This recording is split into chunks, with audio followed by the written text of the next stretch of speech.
Welcome to this short training on how to make big decisions when you feel really stuck. We've all been there, we've all been in that situation. You feel dissatisfied in your life and you feel you need to change direction, or for a long time you've been planning something but you don't know whether it's quite the right time to take that fateful step. What if you get it wrong? What if the costs are higher than you think? How can you be sure in a universe which is full of uncertainty? Well, you can't. That's our starting point. If you are asking yourself, how do I make the right decision? You are asking yourself really the wrong question. What's right or wrong really depends on what happens next. You can make one decision and the world conspires to make that successful and you go, I made the right decision. You can make exactly the same decision and there's an economic crisis, or you get ill or something and you go, I made the wrong decision. And it has nothing to do with your decision, everything to do with the outside world.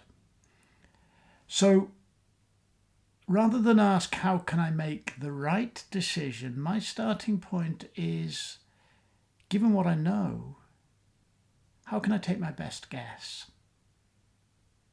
I don't control the universe. I don't know what tomorrow is going to bring. I don't know what's going to happen tomorrow in my body in terms of whether I'm going to feel amazing or whether I'm going to be hit by illness, or I don't know what's going to happen in the outside world. I don't know what's going to happen in my family and so on. All I can really do is take my best guess.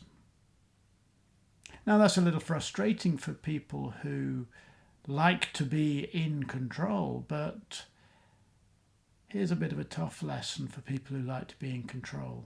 You're fooling yourself. You're never in control. You don't control the universe. You can either make that into a problem for yourself, or you can see in it a liberation.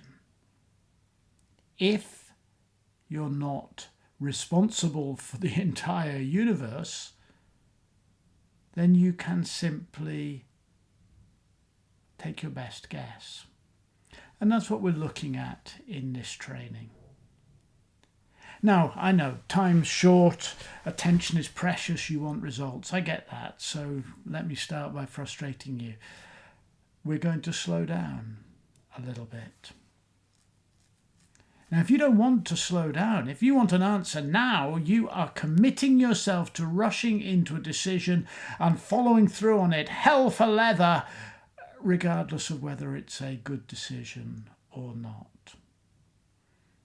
If you are struggling to make a decision, either you don't have enough information yet, or you are up against your own fears and resistances. Either way, the very best thing you can do is, just for a little while, slow down. And then, when you have the information or you have observed your fears and resistances, you pick up speed again. You get real momentum. I'm going to suggest a 6-step process for us to go through. The first step is about connecting outward, connecting with the world. For me, I have a very useful little process for myself. Maybe it will work for you. It's around presence. I've written books on presence. It's at the heart of a lot of my work. But sometimes the word presence leaves people going, oh, I don't know what that means, whatever. So let's keep it really simple. It's a little process of connecting outward. Be somewhere where you can observe the world. For me, it's in nature. I live in a quiet place. I go to sit on the beach. I do this almost every day. Or go among some trees, or even just up to the top of my garden, and I set a timer on my phone, and for 10 minutes I sit and Just look and listen, smell the air, engage my senses. Thoughts come, of course, they always do. That's okay, doesn't matter. Observe them, notice them, but then let them go and come back to looking and listening. Watch how much of the world really carries on without you having any effect on it whatsoever. The grass moves, the wind blows, the birds fly, they hop from here to there, the sea comes and goes. If you're sitting in a coffee shop in a city, people come and go, buses, cars, planes overhead, pigeons, some cities, rats and mice. It's all happening and you're in the middle of it, but you're not responsible for it. You're part of the pattern, but you don't have to take responsibility for the whole pattern.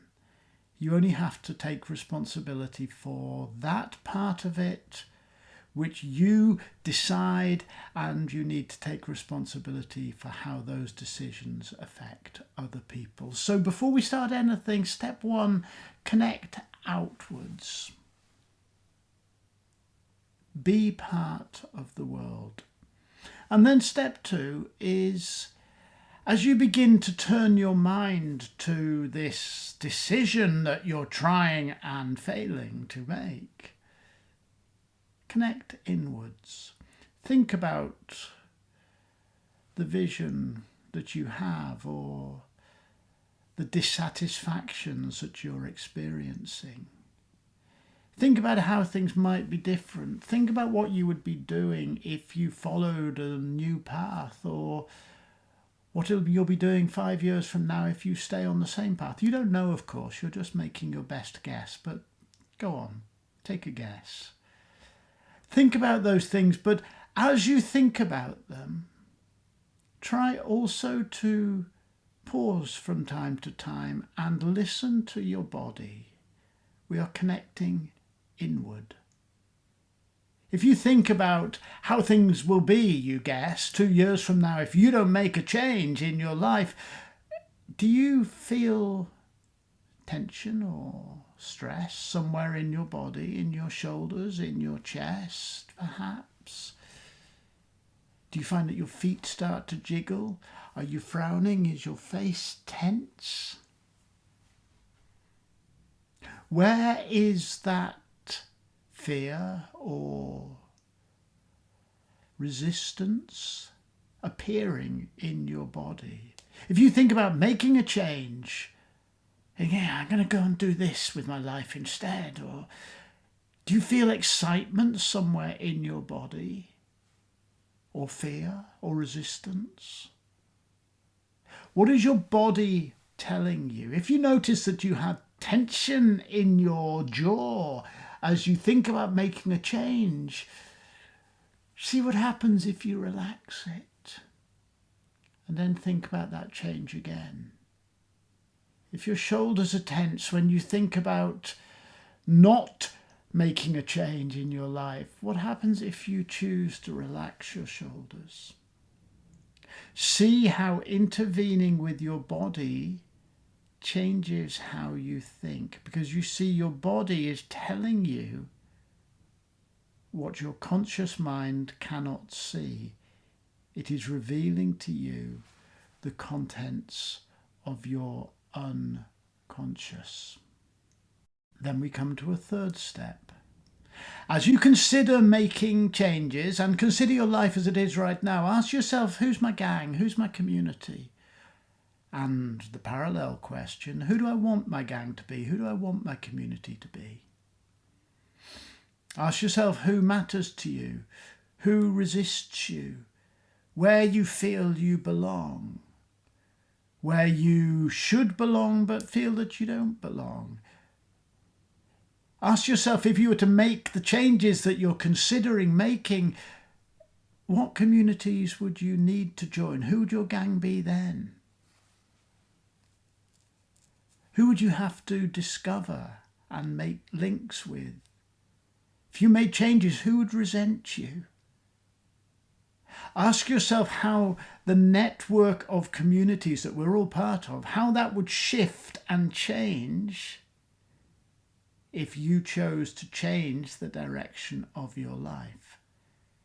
Ask yourself, what would matter about that? What would not matter about that? Does it bother you if your existing friends drift away? Does it matter if your family disapproves? Does it matter if all your work colleagues say, "What? Give up your safe income? You must be crazy!" What matters to you? What doesn't? Who is your gang? And who do you want your gang to be? Then I want you to ask yourself this. We're at step 4. Ask yourself what price you're paying right now for the life you live.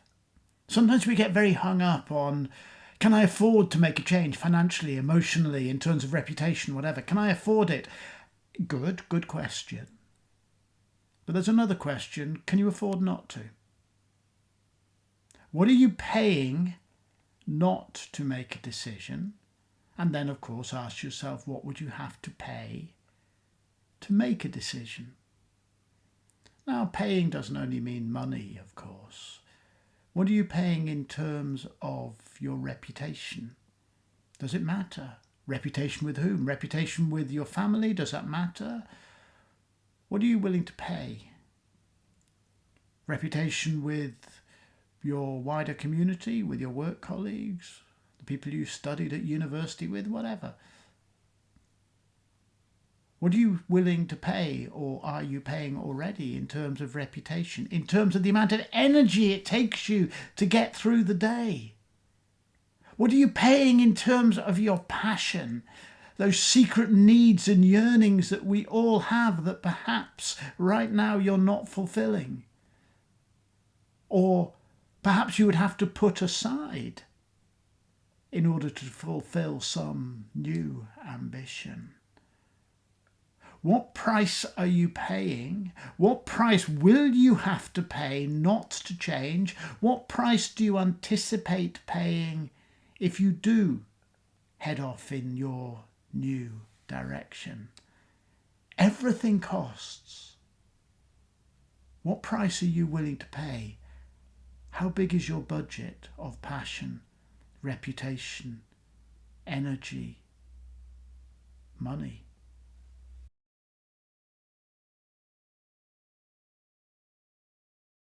And then we reach step 5. And don't worry, you haven't made any decisions yet. We're just playing a game of what if. But you reach step 5 and you might ask yourself, okay, if I were to make this decision, big if I were to decide to go in this new direction in my life, what might be the first 5 steps? The first 5 actions I would have to take? They might be personal, they might be learning new skills, they might be meeting new people, they might be telling existing contacts and networks and family members that you're thinking of making a change, or you have decided to make a change. Might mean moving to another city, might be going back to study at university. I don't know. What are the first 5 steps that you'd have to make? Do they feel good to you? I mean, scary, sure, maybe, but do they feel possible to you? Can you imagine right now doing the first of those steps, going, what the hell, I'm doing it? Can you imagine getting up tomorrow morning and your day comprises doing the things necessary, actually doing, not thinking, actually doing the things necessary to change direction in your life? What would that feel like? Is resistance coming up? Good. Listen to your body. See what happens if you notice resistance in your body. I think about changes. I think about the first steps. I get tension in my neck. What happens if you relax that tension and think again? What would those steps feel like without you putting tension in your body. Still resisting? Go back to your body. Still resisting? Well, maybe you're not yet ready to pay the price that step will ask of you. No shame, you haven't made any decisions yet. We're just playing what if. But you know, there comes a time when you've got to decide. So you connect externally with the world, you connect internally, you imagine your way into your communities, you think about the budget, the cost and the price that you'll have to pay to make changes, you think about the practical actions that you will have to take, and you're going to have to make your best guess. Go for it, half go for it, put it on the back burner to do more research for the next 6 months. Forget it. You're going to have to make your best guess. Make your decision. And you see, we've been pausing and stopping and reflecting, but there comes a time when you've got to get on with it, haven't you? Enough with the pausing and stopping. Now your job is action. Do something. Do the first 5 steps you imagined. Add another 20 steps to your list of things that you need to do. As you take each step, listen to the world and see what it's telling you, what else you need to do. See if it's saying, yeah, that's all very well, but you need to do this instead. Take action. Notice your resistance. Notice your fear. That's okay. Of course, change makes us nervous. We like security. Change makes us nervous. There's nothing wrong with being scared. It doesn't mean you made the wrong choice. It means you're going through a process of change. Listen to your body. Relax your body. Notice where in your body the tensions appear and choose to let them go. Connect outward with your communities, your new communities. Maintain contact with your old communities, your family, your loved ones, your closest friends, but also open to the new communities. Take a little while to step into nature, open your senses and realize that everything gets on with its life and you can too. Make sure you're not exceeding your budget of energy, money, or tolerance for insecurity. Keep checking in, but don't let the fears that you have, which are the consequences of the past, your fears come from the past. Don't let the past stop you making your future.